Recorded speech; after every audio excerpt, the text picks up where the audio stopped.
Hey, happy day. Knock, knock. Who is it? This is the government, and we are here to help. Don't let them in. Do not open that door.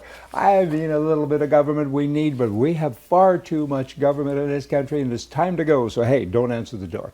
Now, in Texas, you have a Democrat. You have a lot of Democrats everywhere. We got to get rid of these people. In any event, we have Rep. Jasmine Crockett. She says, hey, I voted against the measure to honor this man. That'll be Charlie Kirk. She voted against it, and she said it hurt her heart that only two Caucasians joined her opposition to it. Two Caucasians.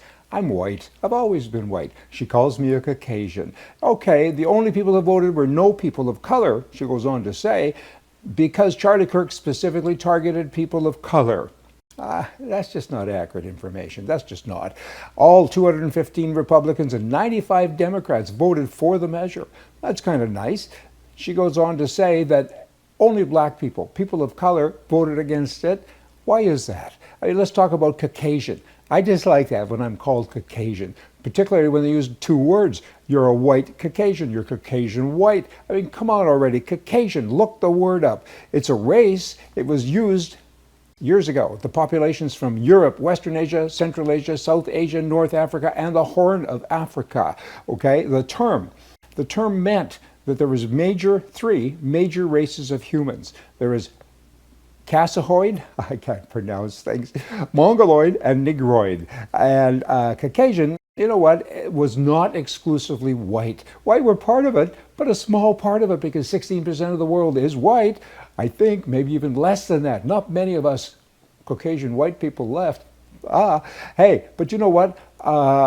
It's not white. What it means is it ranges in complexion from white skin to dark skin, and more dark skin than anything else. So quit calling me a Caucasian. We're white and other people are of color. Big deal. Get over yourself, because color does not matter. It's all about the person. It's all about how good you are, how good you can do things, and whatever. I mean, good bloody grief. Now, this Kamala Harris, she's calling for crazy things.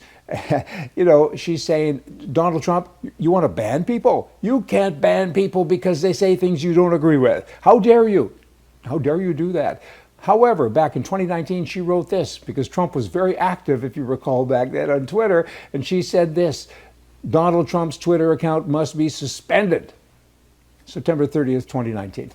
Oh, I see. That is how they work. You know what? They're against everything that we're for. Everything. I mean, it is a mental disease. We've got to lock them in the basement and keep them there until we get a vaccine. For liberalism, stupidism, I guess, whatever Trump is in favor for, they're against. It's not just Trump, it's all of us on the right. Many left-wing executives now, I got to tell you, employees, TV hosts, podcast hosts, and different things are getting fired because they said terrible things about the right, and in particular about Charlie Kirk and his passing, right?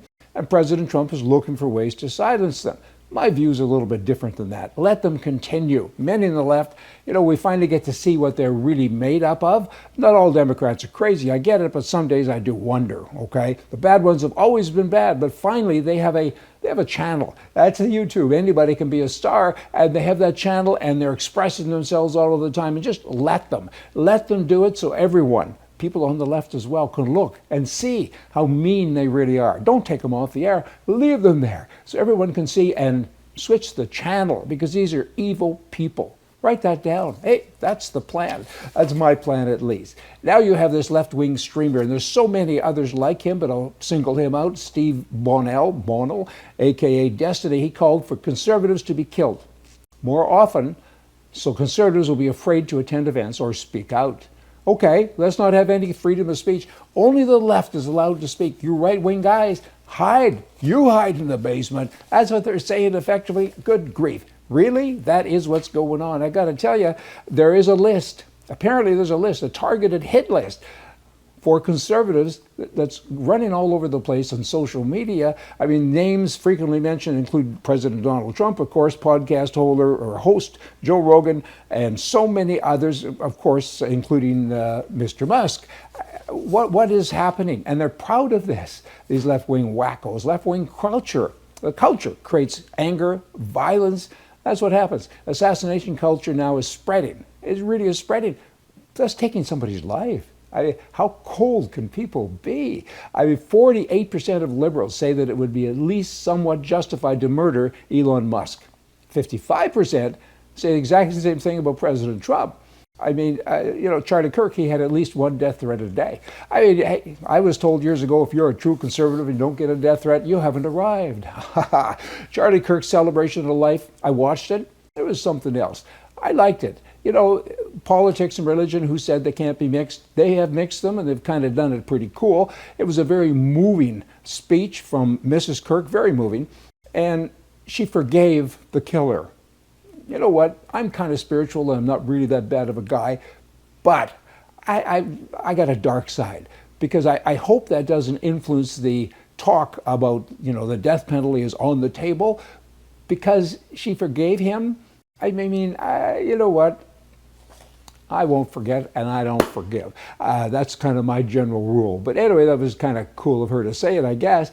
But I hope the death penalty still stays there. Hey, right is right and left is wrong. And what is wrong with these people? Only, I can tell you what it is. It's only because they are against anything that the right is for. That's a sickness. So we have to work at that. And to do that, again, pardon the repetition, but we need people to see the bad people. Don't kick them off the air. Leave them there so everyone can make their own choices and their own decisions. And I believe that there are more good people in the world than bad people. Maybe I'm naive. I don't think so. There are good people out there, so they just need to hear the message, the bad messages as well as the good. We try to tell them the good, the differences, but maybe they need to hear the bad. Y'all come back. See ya.